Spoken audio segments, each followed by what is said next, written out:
Hello, everyone, and welcome to Moneycontrol, first podcast on personal tech, gadgets, AI, and everything comes between. My name is Aabhas Sharma, and we'll be starting Tech Up, the first episode of this podcast, which will deal, as I said, all about personal technology. So, what do we have on today's show?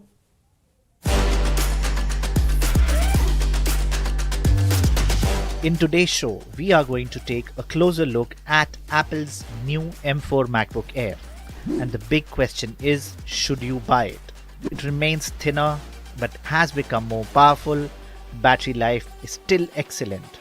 But is it a massive leap from the M3? That's where things actually get interesting. In our segment This or That, we are going to compare the M3 versus the M4 MacBook Air. The M4 does bring better efficiency, but the M3 still remains a solid, reliable powerhouse of a laptop. Should you upgrade from an Intel MacBook or an M1 or an M2 MacBook? We'll answer all your questions in This or That. Every week on TechUp, we'll put one AI feature or tool under the spotlight.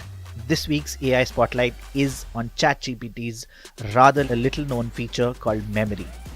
Unlike before, ChatGPT can now remember past conversations, adapt to your preferences, and make responses feel more personal. Is it useful or is it too much? We'll answer these two questions and tell you how to use ChatGPT's memory feature.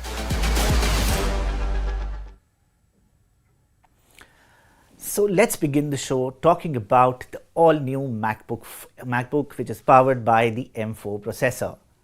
Now, the MacBook Air has always been the crown jewel in Apple's laptop lineup.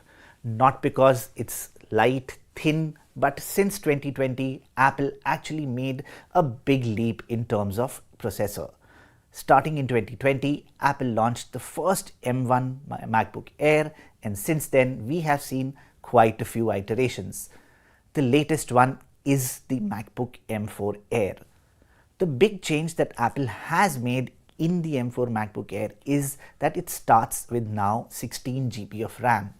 Till the M3 MacBook Air, this was restricted to 8 GB and went up to 24 GB.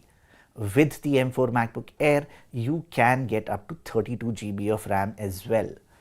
Now, the big question on everyone's mind, every buyer's mind, is that whether the MacBook Air is worth their hard-earned money or not.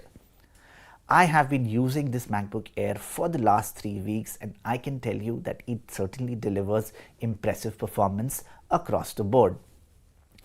All multitasking becomes very easy. The M4 processor, we've seen with the MacBook Air that there is no fan, there is no trouble, the device never heats up, and I even tested a few games. Now, gaming and MacBook doesn't go hand in hand, but Apple in the last couple of years has made quite a big difference when it comes to gaming on MacBook Air, and the M4 processor is quite a big testament to that. Now, there might be some of you who might be wondering, if you have an M1 MacBook Air, an M2 or an M3, is it worth the upgrade?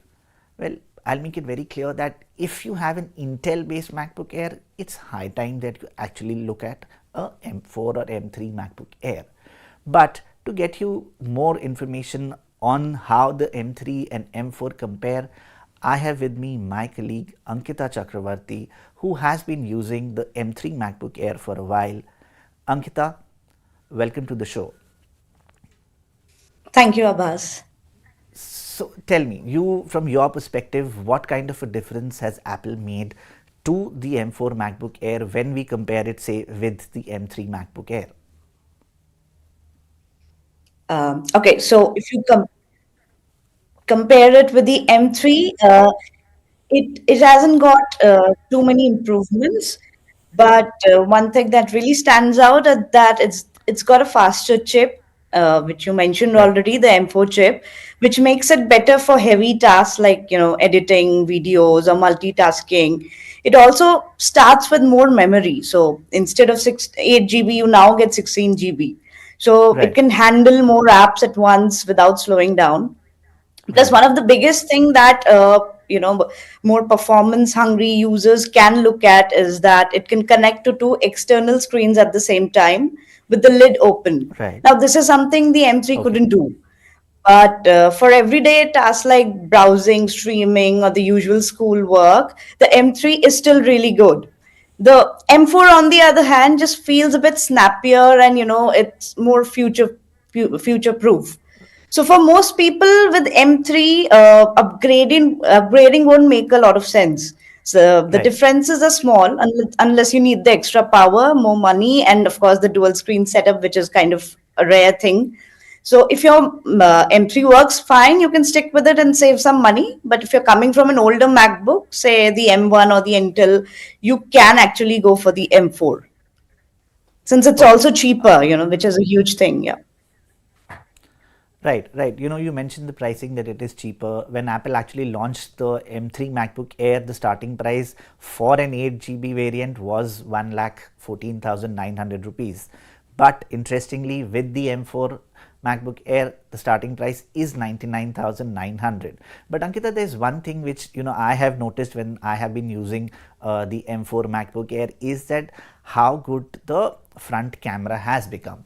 Now we live in today's world where everything is like on video calls, even when you're working from home or you're talking to friends, family. This is one of the pandemic's legacy, good or bad, but we have to live with it. So Apple has made a big difference to the front camera of the M4 MacBook Air. Can you tell us what the difference is and how different it is from, say, the M3 or M2 MacBook Air, which I believe had two similar cameras? So this is like a big first major change that Apple has made to the front camera. So the M4 MacBook Air has received a huge camera upgrade. It now has a 12 megapixel camera with center stage, which is a huge step up from the M3's 1080p camera. So, I mean, if people are not aware of center stage, it means the camera follows you around during video calls. So it keeps you in the frame even if you move. It also has sharper and better and quality in low light. So whether making an upgrade for a front camera makes sense or not, I mean, if you are on a video call a lot, like for work, school, or just casually chatting with friends, it's a noticeable upgrade. However, if you don't use the video calling thing a lot, then it really does not make sense if you're moving from the M3. So with the center stage camera, obviously you look more professional, and the tracking feature is very good.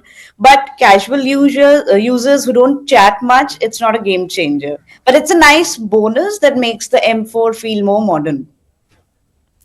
Right.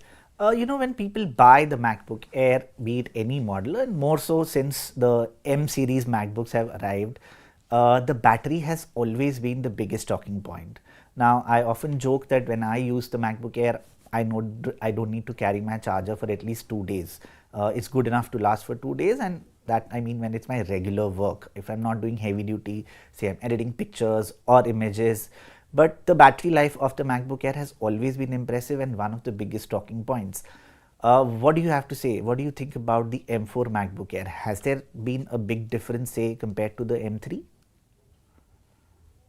So, the battery life has never been an issue with the MacBook Air. Like I've used M1 in the past, and I've got decent, like pretty good battery life. With the M3 and M4, Apple has claimed that they, last up to 18 hours on a single charge. But the real tests show that they are close. So around 15 hours, depending on what you're doing, you'll easily get. The M2 and M1 Right. also get around 10 hours of battery life. So it's pretty similar across all the models. So, I mean, if it's a big deal or upgrading makes sense, I mean, if you're coming from an M1 or an M2, then you can actually go for the M4 because M4 obviously offers better battery life as compared to the all three models. So it will easily Right. last you a full day. It's more important if you're upgrading from an older Intel MacBook where the battery life was shorter. For M1 and M2, the battery isn't a reason to switch, and similarly for the M3, the M4 other perks. I mean, if you want a whole combination of a faster chip, better camera, dual screens, and a very good battery life, then you can actually go for the M4. So this is what Okay. it is. Yeah. Okay.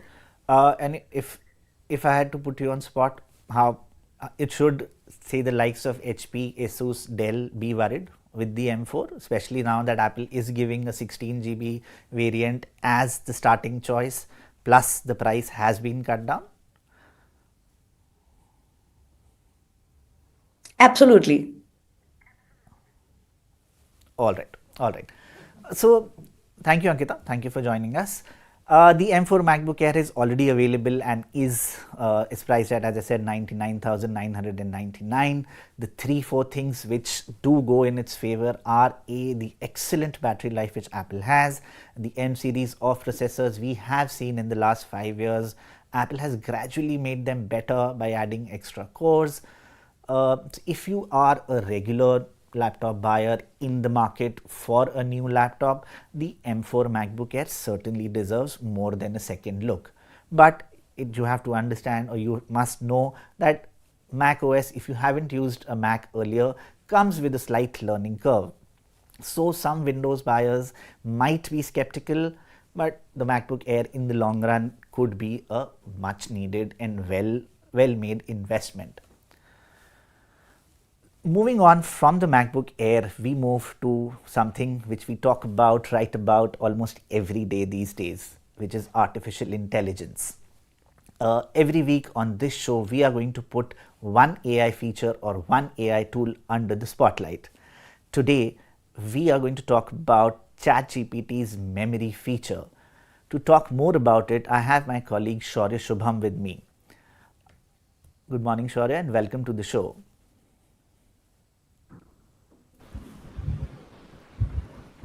Shaurya, tell me about ChatGPT's memory feature. What does it do? First of all, let's break it down. What does it actually do? What does ChatGPT memory mean? Thank you, Aabhas. The idea behind using artificial intelligence is to get customized results. The core philosophy of AI chatbot is to get custom results the way you want it to be, the way you want ChatGPT to do the research. And only giving prompts, even if you are very particular with your prompts, sometimes you don't get the exact results where what you want, what you were looking for. For instance, ChatGPT will not know what is the current value of 1 rupees in terms of dollars, or vice versa, right? And if you are, for instance, you are planning a global trip or international trip to US or somewhere else, you want your currencies and all the expenditures defined in rupees, so that you have more clarity how much you are going to spend. So all you can do is ask ChatGPT and give it a tentative pricing or exact pricing, whatever the pricing is for the day, and ChatGPT will remember that and give you responses around that. For instance, there are a couple of things, and when it comes to practicality, the core idea is that you get personalized results, and to get that, this is where exactly the memory function of the ChatGPT comes in. Okay, so basically, you're saying that you can actually create a memory with your thoughts, your prompt, so to speak, and ChatGPT will use that and then generate responses according to that memory you've actually fed it, right? Can you tell Yes, us it's how do you go about it? How do you do it? Say, what is the process of so feeding that I'll memory explain into it. ChatGPT? Uh, Yes, I'll explain it to our viewers as well. So, for instance, imagine if you're talking to your friend or your family that please remember this, that I want to buy a blue color shirt, right?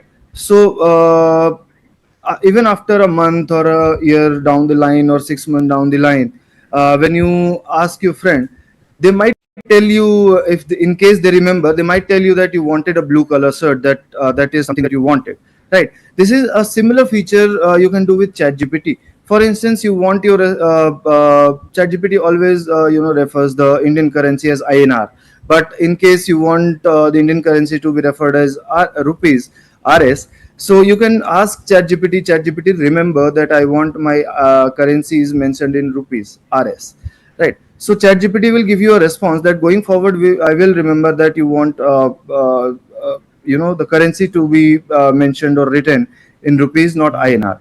A similar thing you can do with a lot of other things. For instance, you can ask it to remember Also, your favorite color, what you like, what you don't like, the way you want to do a certain thing, right? So, I'll also explain the steps. So the process is pretty simple. All you need to do is fire up the ChatGPT app or ChatGPT web version and हाँ हाँ log in बिल्कुल using your account. It can be via Gmail or a regular email account or phone number even.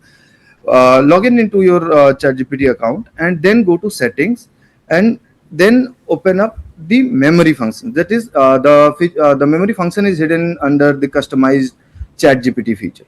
So click on it. You will see a memory feature. Turn it on. There is a small toggle. Okay. Now come back to the ChatGPT's text app page, the home page basically, and now all you have to do is type remember. I want my currencies to be mentioned as rupees. right That's it. That is it. ChatGPT will give you a simple response. All right.